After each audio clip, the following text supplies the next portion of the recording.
Raja Namrud meskipun tersinggung menahan emosinya. Dia tahu bahwa jika dia menunjukkan kelemahan, wibawanya sebagai Tuhan akan runtuh di depan rakyatnya. Maka dengan sombongnya dia menjawab, "Kau bilang Tuhanmu bisa menghidupkan dan mematikan? Aku juga bisa melakukannya."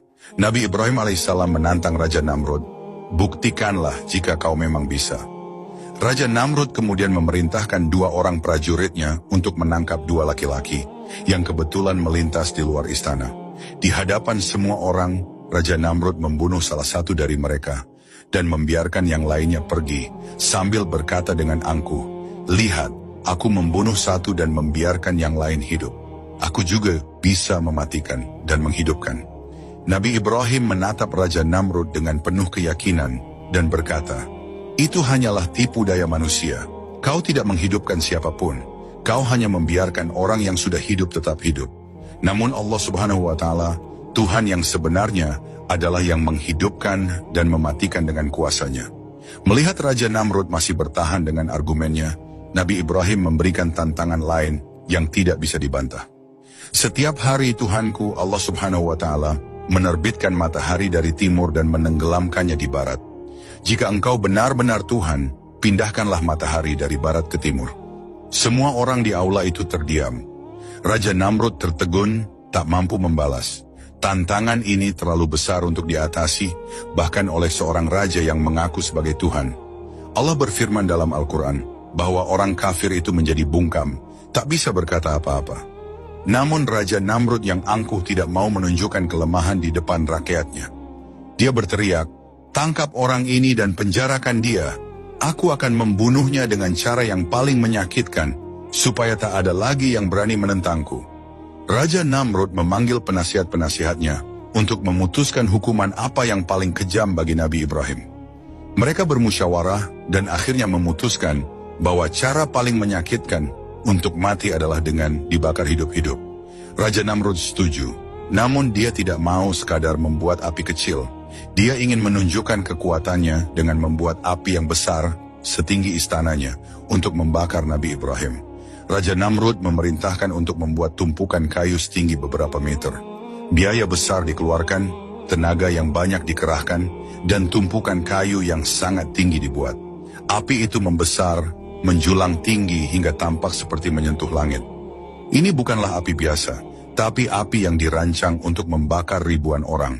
Namun kali ini, semua itu hanya untuk satu orang, yaitu Nabi Ibrahim alaihissalam. Seluruh masyarakat Babilonia diundang untuk menyaksikan peristiwa besar ini. Mereka berkumpul di lapangan luas, mengelilingi tumpukan kayu yang sudah menyala dengan api yang berkobar hebat. Jutaan pasang mata memandang penuh ketakutan dan rasa ingin tahu. Mereka semua ingin melihat bagaimana Raja Namrud yang mengaku sebagai Tuhan akan membakar Nabi Ibrahim, orang yang telah berani menentangnya. Ketika Nabi Ibrahim alaihissalam siap dilemparkan ke dalam api besar yang telah dinyalakan oleh Raja Namrud dan seluruh pasukannya, masyarakat Babilonia berkumpul dengan penuh penasaran. Mereka ingin menyaksikan bagaimana Nabi Ibrahim yang dengan berani menentang ketuhanan Raja Namrud akan dihabisi oleh api. Namun, di tengah keramaian dan kebencian yang membara, Malaikat Jibril tiba dengan perintah dari Allah Subhanahu wa Ta'ala untuk menawarkan bantuan kepada Nabi Ibrahim. Jibril berkata, "Wahai Ibrahim, Allah telah mengutusku. Mintalah apa saja kepadaku. Jika engkau ingin, aku bisa memadamkan api ini atau membunuh Raja Namrud sekarang juga. Apa yang kau inginkan?" Nabi Ibrahim dengan keyakinan penuh kepada Allah Subhanahu wa Ta'ala menjawab dengan tenang, "Kepada engkau, wahai Malaikat Jibril, aku tidak butuh apa-apa. Tapi kepada Allah Subhanahu wa Ta'ala, aku akan meminta." Begitulah keyakinan Nabi Ibrahim alaihissalam yang tak tergoyahkan. Meski dia tahu api besar sedang menantinya, dia hanya mengandalkan Allah Subhanahu wa Ta'ala semata. Bahkan Allah Subhanahu wa Ta'ala memuji Nabi Ibrahim alaihissalam dalam Al-Quran, "Sesungguhnya Ibrahim adalah seorang umat yang taat kepada Allah, karena kekuatan imannya begitu besar, seolah-olah ia sendiri setara dengan umat yang taat." Ketika Ibrahim dilempar ke dalam api, dia memanjatkan doa yang penuh keyakinan, "Ya Allah, Engkaulah yang aku imani, meski tak kasat mata. Aku yakin Engkau yang menciptakan segalanya, termasuk api ini. jadikanlah api ini dingin dan keselamatan bagiku. Allah Subhanahu wa Ta'ala pun memberikan perintah dari langit, wahai api, jadilah dingin dan keselamatan bagi Ibrahim. Begitu Nabi Ibrahim alaihissalam jatuh ke dalam tungku besar itu, bukannya merasakan panas membara, dia malah berada dalam keadaan sejuk dan aman, seolah sedang duduk di taman yang indah.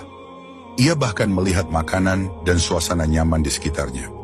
Orang-orang yang menyaksikan dari luar tungku tidak mendengar jeritan atau tangisan kesakitan dari Nabi Ibrahim. Mereka terdiam penuh keheranan. Raja Namrud yang penuh dendam berusaha menenangkan rakyatnya dengan berkata, Ibrahim sudah musnah, pertama terkena api dari kekuatanku.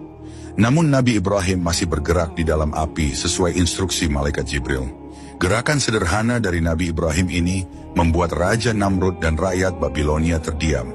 Tidak mungkin manusia sekuat apapun tidak menjerit atau terbakar habis di dalam api sebesar itu.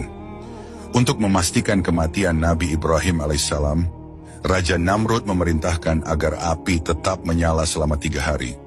Selama 3 hari penuh, tungku raksasa itu terus dijaga oleh pasukan elitnya, memastikan jika Nabi Ibrahim mencoba melarikan diri, mereka akan mendorongnya kembali ke dalam api. Keyakinan Raja Namrud bahwa tidak ada yang bisa bertahan hidup di dalam api sebesar itu semakin memperkuat egonya sebagai Tuhan yang tak terkalahkan. Namun setelah 3 hari berlalu, api akhirnya dipadamkan. Raja Namrud memerintahkan seluruh rakyat Babilonia untuk berkumpul kembali, bersiap melihat debu Nabi Ibrahim yang dianggap sudah pasti musnah. Namun apa yang mereka saksikan benar-benar mengejutkan. Saat api padam, terlihat Nabi Ibrahim alaihissalam duduk dengan tenang di tengah-tengah bekas api yang telah padam. Tidak ada luka sedikit pun di tubuhnya, bahkan dia terlihat seperti sedang menikmati suasana taman yang damai.